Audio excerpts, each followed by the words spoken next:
The previous basket is under review.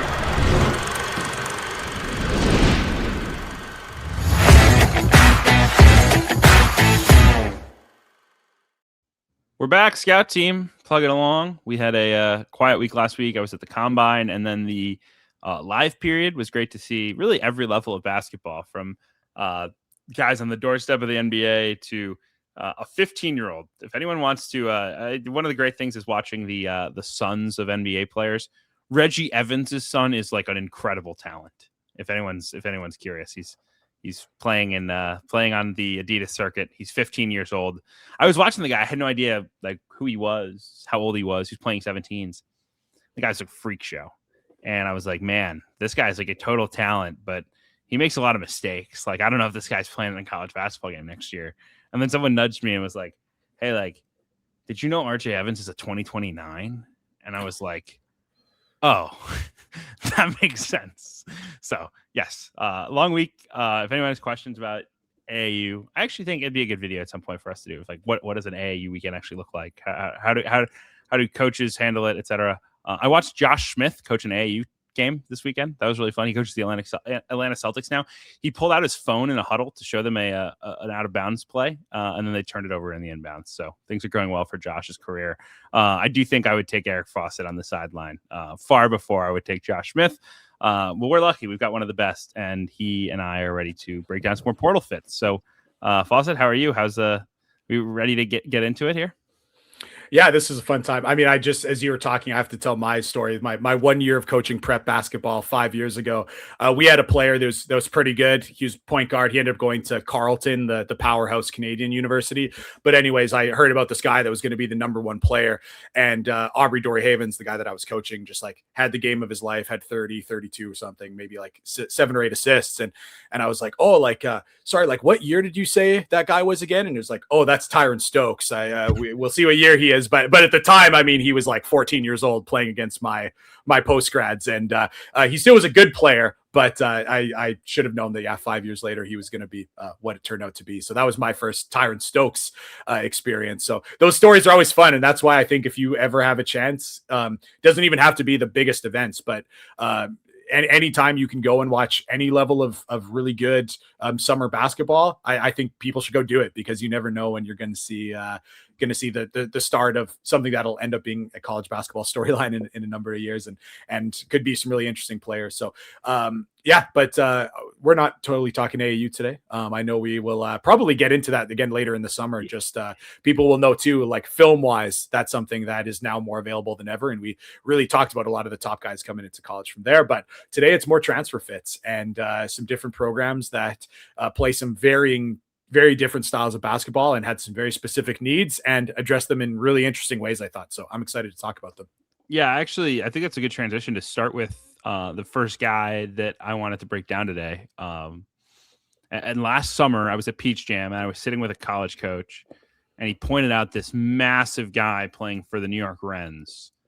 And he was like, it sounds like he may end up reclassing and playing college basketball this year. Like, do you know any like big name programs that still have, some money left that have a good role? It's like, yeah, it's pretty hard. I think I gave him 1 or 2 ideas, and he was like, oh, it's good to know. I'll let his AAU coach know. And then I told someone that, and they're like, do you think he really needs to be paid like real money? Like, he's still a freshman. Like, I don't know. Is that more than like $100,000 player? It's like, dude, like I just watched him. He's pretty freaking good now. Like this guy, like, I don't know if it's gonna be this year, but it's gonna be soon. He's gonna be a problem. And that guy was Najai Hines, who had a great freshman year at Seton Hall, some unbelievable highs, particularly with the rim protection, but also the scoring around the basket. And now a year later, instead of spending his senior year in high school and ending up at a blue blood type place, he spends a freshman year at Seton Hall and will end up at a blue blood place with a clear path to start and a much bigger paycheck attached. So Najai Hines, one of the big transfer pickups, replacing Terrace Reed in the UConn frontcourt. I'm very excited about this marriage. I think he has a chance to be a special player and a potential NBA player. Again, we talked earlier in this series about guys who could potentially become NBA players out of the portal. I think Najai Hines would be very high on my list of guys who could potentially do that. Yeah, I think when we talk about UConn, because of the way that they have so many shooters and so much skill, it's probably lost just like how much they've really posted up over the last couple of years. And Reed really gave them that opportunity. And you saw over his one shoulder with the left, you see him able to go to his right. Like that was the big thing about Reed is they could use him on every part of the floor because he could go with both hands, finish with both hands. He could pin a guy on the opposite side. He could go up and under like we're going to see. Like that was real versatility because as we've kind of talked with a lot of post players, a lot of them can only really operate on the left block because they have to go to that right hand, and he can go to both. Now you look at Hines and you watch this as a young player already that has that versatility to, of course, go to his dominant hand. But when you look at a lot of his numbers and you watch a lot of the film, he was really able to go to both sides. This one confidently goes to his left hand. You saw him confidently go to his right before. Post pin, using that huge frame to get position and score before he catches the ball. He's got that. And to have a young player like with this much feel, I think is so impressive. And I think that that'll be the option that in a lot of ways, like UConn will really look for in that ability to have someone score on the block and that they always have someone to kind of score in and post mismatches, which is so big because we know just how much UConn runs screening off the ball. So many teams switch everything. So you need to have bigs that are able to punish those switches or else teams will just switch UConn on everything. And you really saw a lot of the intelligence moving without the ball. Like this was not just like a brute force shot blocking run and jump guy. I thought he moved really well. You saw him do so much of this pinning down, cutting to the rim. Like tell me that didn't look like a UConn play right there. And I think that that's one of the things when I watch him setting all these huge off ball screens, rolling to the rim, getting those guys. Like it looks like Terrace Reed in a lot of ways, like not exactly the same frame, not exactly the same explosiveness, but in terms of like big frame, he's got that. Now there still were some freshman moments. We saw that in a couple of situations where he was a decision maker. And I don't show this to take away from anything about him. This is just like, this is a freshman because I almost needed to remind myself because I was loving so much of what I watch where I'm like, yeah, this guy might be just like 75% of Terrace Reed right now. Yeah, there's still a little bit of processing when it comes to operating with the ball in his hands a little bit. But when it comes to being a scoring threat with his back to the basket, when it comes to sealing those switches, when it comes to setting off ball screens, rolling, playing without the ball, I think it's all there. And all this film didn't even touch on the shot blocking, which was arguably the best in the country, if not you're one of the best. So I am all in on the Hines breakout for next year.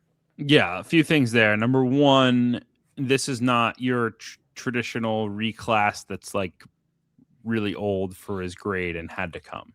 Like he played this whole season at 18 years old. It would not have been weird at all for him to be a freshman right now enrolling in college as a young 19-year-old. That's like totally standard stuff.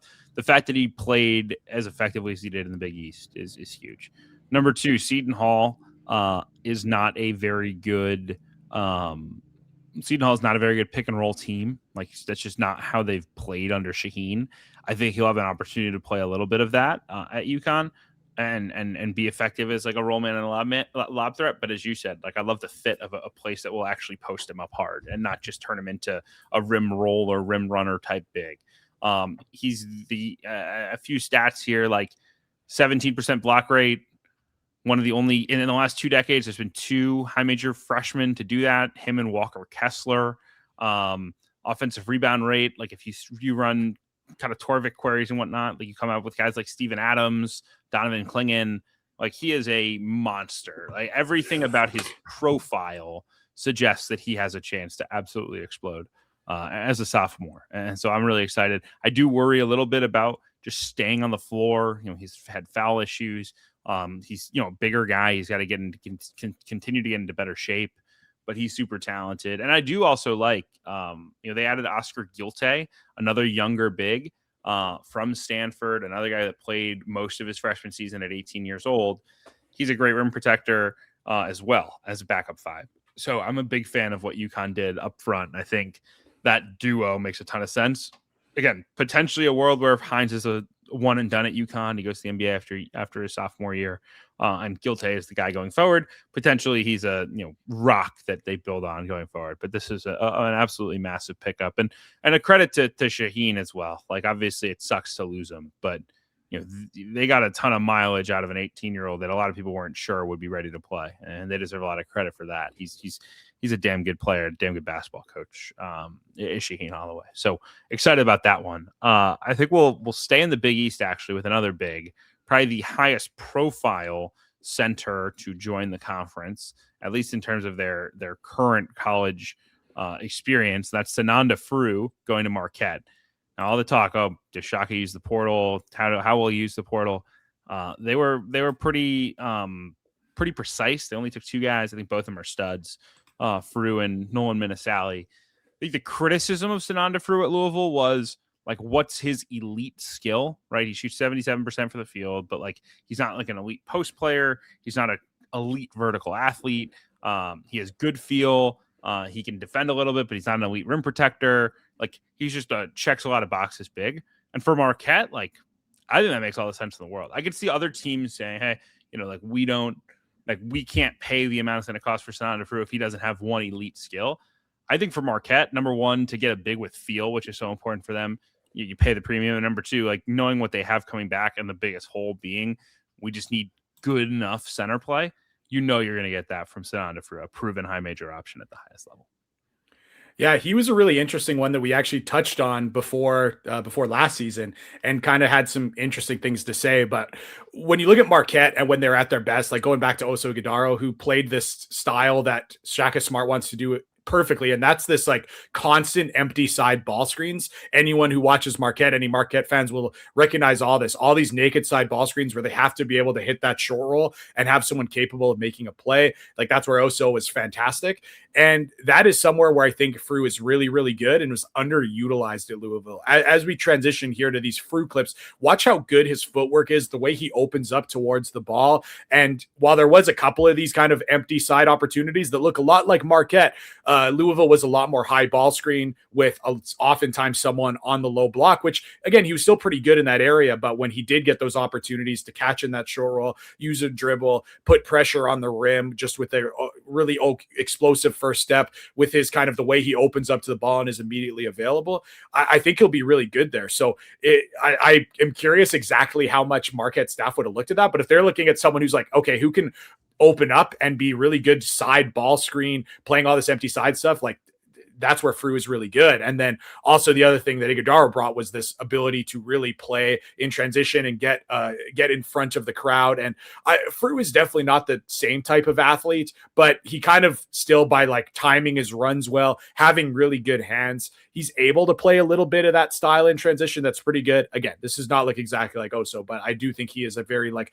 willing player with really good hands to be able to play that style. And this is something, Sweeney, we talked about before the season. We were looking at Fru film that was just like so fascinating to me, because he blocks so many shots below the rim. He's like not like the weak side guy who's going to come and like swat a shot into the second row, but he often is able to rotate a little bit more with his brain and his feet to like meet guys the moment the ball leaves their hands. And he's both like a good shot blocker while not always the shot blocker you want, but at the same time, like the results are teams do struggle to shoot around the rim on him. And with how aggressive Marquette is on the perimeter defensively, they need just like some semblance of shot blocking. And I'm not sure that's exactly what Fru does the best, but he also like finds a way to contest shots. And that's something I'll be watching for a lot. But I think, yeah, in terms of like the market that is so difficult for centers, I would probably buy this being a good value on Fru. Yeah, it was not an easy spot to be in, because again, this was a spot Marquette could not miss. They have a stud point guard coming back in Nigel James. They feel really good about him. They feel good about really a lot of the role players. Royce Parham had a nice close to the year. Adrian Stevens had moments. They had to hit it with the 5 spot, and I think Fru's ability, again, the smarts, the ability to kind of short roll those empty ball screens, I think will be really effective. Like, I would not vote Sananda Fru as like a first team all Big East type of player, but I won't be surprised if he's just like I'd be shocked if he isn't an above average center in the league, put it that way. And so, maybe it's not the highest upside swing for a guy that you're spending, well over $3 million to get. And I understand the criticism of that, but I think with where they're at, it was a necessity to go about it the way that they did. The other thing I'll say with Fru and a lot of these guys, like, it is an adjustment to come to college basketball. And I think similar to what we've seen, guys we've seen a lot of guys over the last couple of years start to really turn the corner year 2 internationally. I think that's going to continue this year. There's a lot of guys that I would circle like that. Like I think Fru is with another full year of like, this is what college basketball looks like. This is the physicality. This is the style of play. I think he's someone that probably has maybe more untapped upside than you might typically say about a guy who's, an older player, right? Sananda Fru is, will turn 23 before the season starts. I think he has some upside as a, just as he continues to adjust to college. So I liked it. I didn't love it, but I don't think I was going to love any pickup that Marquette could get at the 5, unless, again, they were getting like a Najai Hines level talent. And I think at the end of the day, you take it if you're Marquette, and you know that it positions you well to potentially be not just an NCAA tournament team, but hopefully a little bit more than that in 2026, 27. Getting out west, point guards, I think one of the more fascinating marriages, and we'll learn more about Arizona here in the coming weeks once we figure out what happens with Koa Pete, but fascinated for Arizona with the decisions they made at the point, and took 2 guys who are big-time recruits, and JJ Mandaquit, who spent his freshman year at Washington, had an up-and-down year, and Zoom Diallo, not Zoom Diallo, he was at Washington, sorry. Derek Dixon, who was at North Carolina and had started a good amount of games when they dealt with injuries, when Kyan Evans struggled as well. 2 very different players. Derek Dixon, bigger ball handler, can make shots. JJ Mandaquit, smaller, tougher, really, really gritty, can guard. Mandaquit played with Koa Pete and AAU, so there's some familiarity there. I believe Arizona recruited Derek Dixon out of high school, so certainly familiarity on that front as well. So these were not evals made solely on their college tape, but I think it's useful for us to tune into that and kind of handicap a little bit who has the edge to win that starting job. Yeah, this is a real tough one, and I'm really curious to hear what you think after this. But I think if we're talking about replacing Jaden Bradley, like the number one thing, we talked about this so much, it was his ability to put pressure on defenses with just the ability to pull up from anywhere, coming off ball screens, or if it was late in the clock, like you knew he was just going to get somewhere in the mid-range, stop on a dime, and pull up. If you're looking between like a Dixon or a Mandaquit, it's Mandaquit. He has much more of this to his game. Really pretty jump shot. Very kind of like gets balanced. That like stocky frame, doesn't matter where he is. He just gets to his spot. He has that pull up ability. And whereas like Dixon is a much better catch and shoot 3-point guy, he doesn't shoot it off the bounce. So if they're looking for that, it's going to be vote Mandaquit, in my opinion. The next kind of element that Jaden Bradley really brought was that transition ability and just that like general ability to get to the rim and finish through contact. Like that's what I think about when I think Jaden Bradley. That's going to be another vote for Mandaquit. Now, he is not great in these settings, but he's pretty good. And that's where a little bit of that toughness, a little bit of that fearlessness getting to the rim. Like he is looking to go and put his hand on the backboard and finish strong. And he has a little bit of that ability to just find himself at the rim, which Jaden Bradley had. Now, I had to note this because I was astonished when I saw it. Derek Dixon shot 28% on layups last year. 28%. Now, I could make this clip an hour long. I have never seen a guy get a shot blocked more than Derek Dixon, and that ability to finish at the rim is the worst I have seen. So that is going to be something pretty shocking. And again, when it comes to finishing at the rim, pressure on the rim, I'm going again, vote JJ Mandaquit. Now, the last thing I would think of with thinking about Jaden Bradley and how you replace him, like someone who was a really, really good distributor, had the ball in his hands a lot as a pick and roll ball handler, did a really, really good job of hitting those bigs on the roll, hitting cutters, finding shooters, thought he was really good in that area. When it comes to passing, definite vote to Derek Dixon, in my opinion. I really like some of his vision. And while he's not always looking to score because he doesn't always have that ability, like the touch on some of those passes, like you saw there, the vision, the size to get over a roller and still make the pass like he needs to, that is definitely Derek Dixon to me. Like he definitely checks that box the most. So as you can see, it's a really interesting, I thought I was going to go through this process and watch film and have a clear answer like Sweeney. I think this guy should be the starter, will be the starter, whatever the case may be. It got a lot murkier when I started really watching this. I'm going to say, just because I do feel like I have to put something out there, just a little bit more of that aggressiveness, that downhill nature, and the way that Arizona was such smash mouth basketball and they need that downhill pressure, I'm going to go JJ Mandiquit as my pick, but he's someone who doesn't shoot the ball as well off the catch, doesn't have quite the vision. Like Dixon is much better in that area. So could certainly see a world where they go for the more traditional point guard over the more like bulldog downhill guy. But two players that are both very good with some notable flaws. And it'll be a very interesting challenge for Coach Lloyd to figure out what he wants.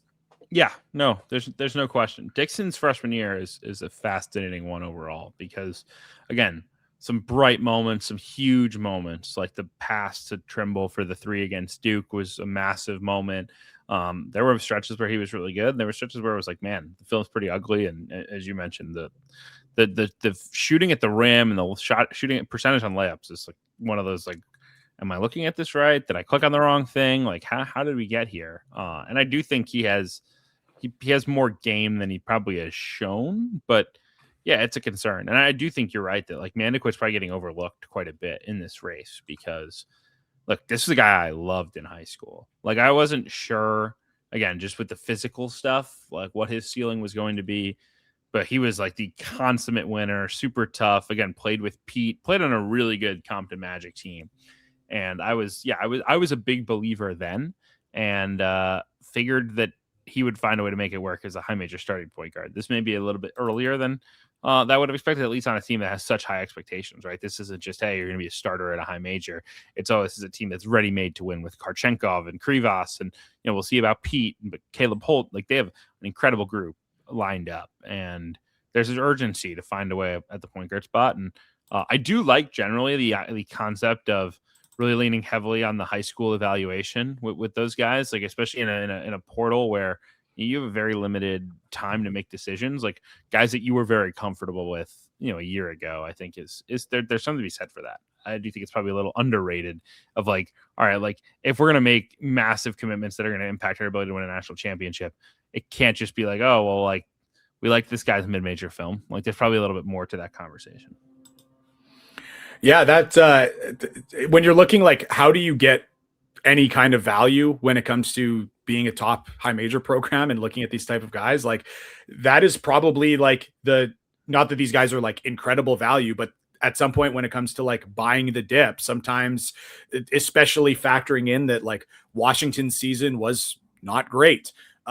North Carolina season was okay, but not outstanding. If you think that guys were not perfectly utilized in those systems and you think based on what you saw in high school that you would have used them better, like I do think that's one way of getting just some kind of value.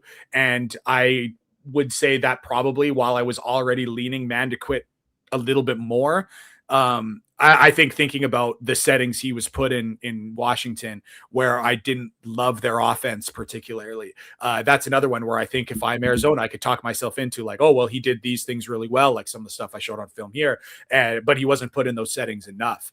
And thinking about the times where, again, Jaden Bradley was able to like just get to his right hand and finish because Koa Pete or a walk like that, where they've had these guys just like sealing at the rim, or the space that's created by having that kind of spacing, or guys that need to be able to create in the mid. Like I do think it's quite easy to talk yourself into some of these guys coming from programs that didn't have great seasons when you really liked their AAU or high school film before that. And I wonder how much exactly that played a role, but I also do think there's still a lot to like on the film with some of this individual stuff. But yeah, if you like the film a little bit of what you saw last year in settings that weren't great and you loved what it was in AAU, well, that could be the mix you get for a little bit of breakout candidacy.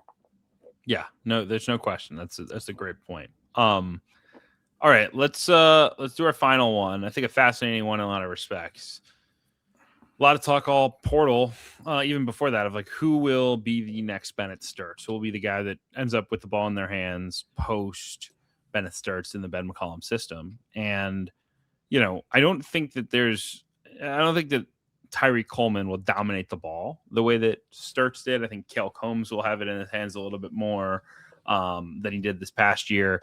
I also won't rule out them potentially taking another guy. I know they have a little bit of money left over. They could take a swing in Europe here down the stretch, or somebody pops in May or June that it all of a sudden becomes gettable.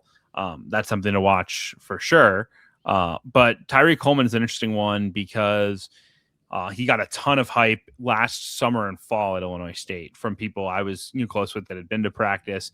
Couldn't stop raving about him. He was someone that people loved in high school and hated in AAU for whatever reason. It just never came together for him with the Illinois Wolves. Because of that, he ends up at in the Valley instead of in the Big Ten. And after a year in the Valley, he's moving on up. And Ben McCollum had recruited him out of high school, so again, there's familiarity there.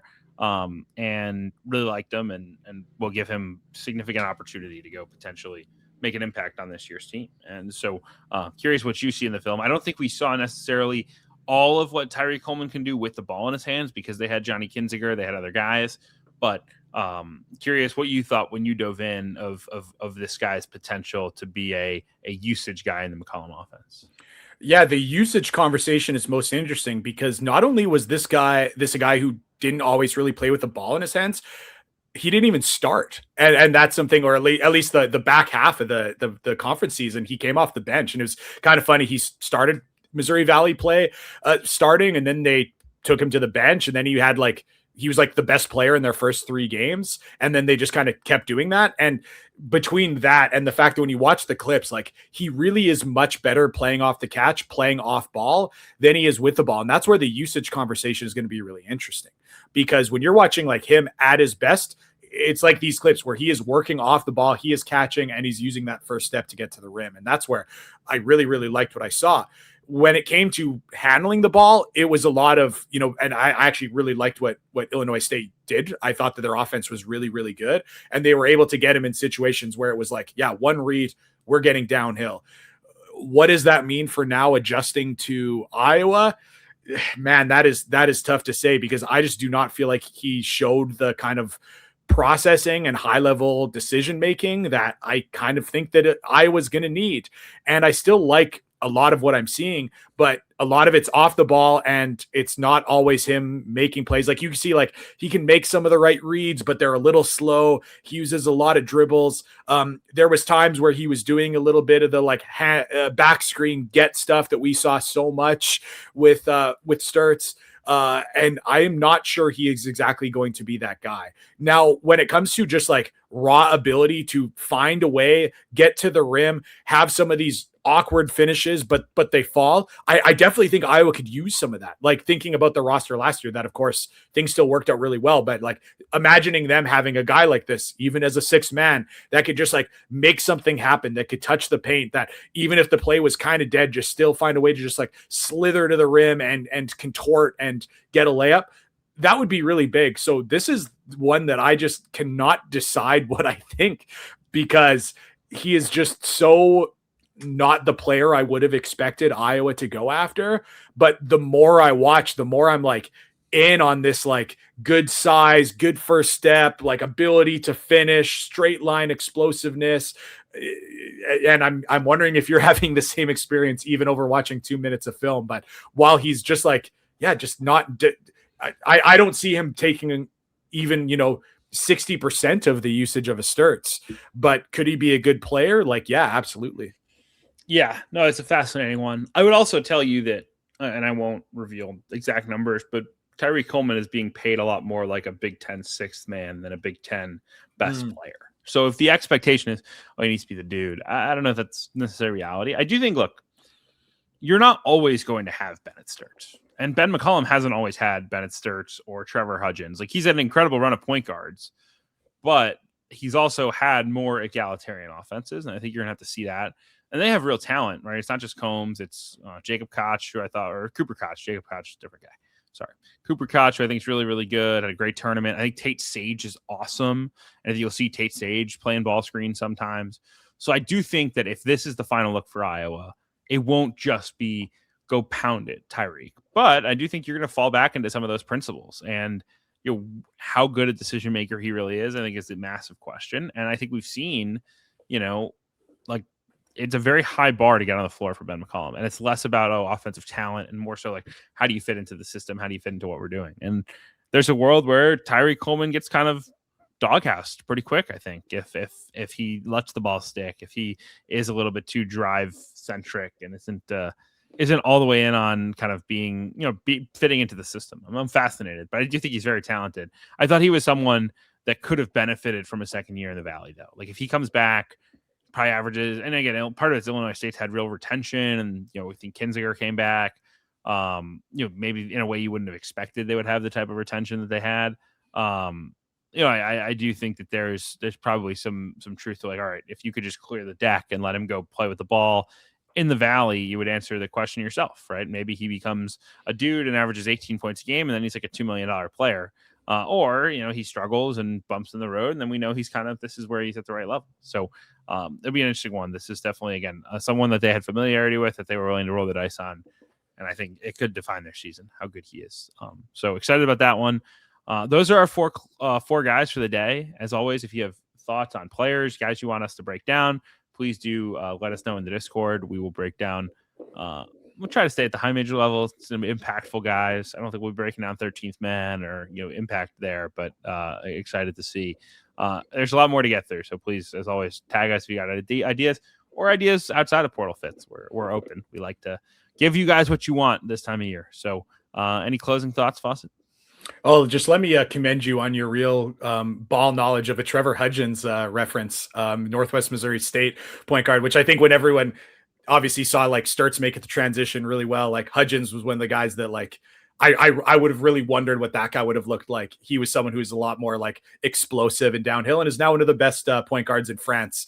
So I just appreciated that shout from you. So full credit there. I've really enjoyed the these videos, looking at some fits, and we're going to go a lot more in depth with some of the projected top teams in the country and their kind of total roster build closer to the season. But it's been really fun these last couple of videos to do some guys that maybe not a lot of casual fans checking into these videos, but still maybe some new names and some new fits. And if nothing else, some new film to people that they wouldn't have seen already. If you are a casual fan tuning in for a Ty'Reek Coleman May breakdown, I love you already. So yes. We appreciate it as always. Please subscribe to Basket Review. Check it out. Best independent community for college hoops coverage you'll find on the internet. We'll see y'all next week.